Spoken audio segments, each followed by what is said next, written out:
Hello students, polity micro learning course में आपका एक बार फिर से स्वागत है। आज हम बात करेंगे कंस्टिट्यूएंट असेंबली के बारे में।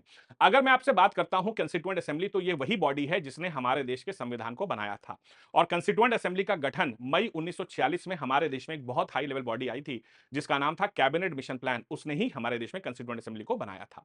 अगर बात करते हैं कंस्टिट्यूएंट असेंबली के टोटल सदस्यों के बारे में, तो कंस्टिट्यूएंट असेंबली में टोटल 389 सदस्य हुआ करते थे, जिसमें से 296 मतलब 296 सदस्य जो थे वो इलेक्टेड थे और बाकी के 93 सदस्य जो थे वो नॉमिनेटेड थे। अब क्वेश्चन ये पूछा जाता है कि 296 सदस्य जो इलेक्टेड थे वो कहां से आए थे। तो मैं आपको बता दूं कि इसमें से 292 सदस्य बड़ी प्रोविंसेस, जिन्हें हम गवर्नर प्रोविंसेस कहते हैं, वहां से इलेक्ट होकर के आए थे। और 4 सदस्य जो हैं छोटी प्रोविंसेस, जिन्हें हम चीफ कमिश्नर प्रोविंसेस कहते हैं, वहां से इलेक्ट होकर के आए थे, जिसमें दिल्ली, अजमेर, कुर्ग और बलूचिस्तान शामिल हैं। अगर हम बात करते हैं 296 सदस्यों की, तो सबसे ज्यादा सीटें इसमें ऑल इंडिया कांग्रेस ने जीती थी, जो कि 208 सीटें थी। 73 सीटें ऑल इंडिया मुस्लिम लीग द्वारा जीती गई थी और 15 सीटें जो हैं वो अन्य के खाते में गई थी।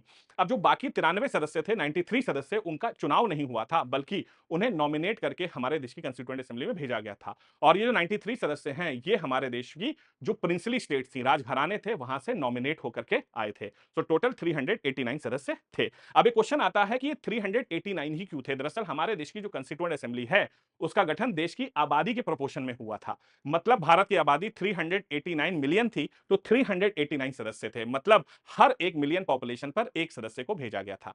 दूसरा क्वेश्चन, हमारे देश की कंस्टिट्यूएंट असेंबली में कौन कौन सी कम्युनिटी के लोग थे। तो ये 3 भागों में बटी थी। सबसे पहले है मुस्लिम, दूसरे नंबर पे सिख और तीसरे नंबर पर जनरल। जनरल का मतलब था all excluding Muslim and Sikh, मुसलमान और सिखों को छोड़कर बाकी सब जनरल में आते थे। तीसरी चीज कि कौन से ऐसे 2 लोग थे जो पॉपुलर भी थे लेकिन कंस्टिट्यूएंट असेंबली के सदस्य नहीं थे। तो 2 ऐसे लोग जो पॉपुलर भी थे लेकिन कंस्टिट्यूएंट असेंबली के सदस्य नहीं थे, उसमें हमारे महात्मा गांधी और मोहम्मद अली जिन्ना शामिल थे। अब बात करते हैं कंस्टिट्यूएंट असेंबली की सबसे पहली बैठक। तो सबसे पहली बैठक 9 दिसंबर 1946 को हुई, जिसके अध्यक्ष डॉक्टर सच्चिदानंद सिन्हा थे। हालांकि 2 दिन बाद 11 दिसंबर 1946 को डॉक्टर राजेंद्र प्रसाद को परमानेंट चेयरमैन चुन लिया गया था। वीडियो इंफॉर्मेटिव लगा है तो डिजिटल वेंचर्स के यूट्यूब चैनल को आज ही सब्सक्राइब करें और हमारी ऐप को जाकर के प्ले स्टोर से डाउनलोड करें। अधिक जानकारी के लिए आप हमें 7800099699 पर कॉल भी कर सकते हैं। मिलते हैं अगले वीडियो में। Till then do take care of yourselves. जय हिंद, जय Bharat and Vande Mataram. Thank you.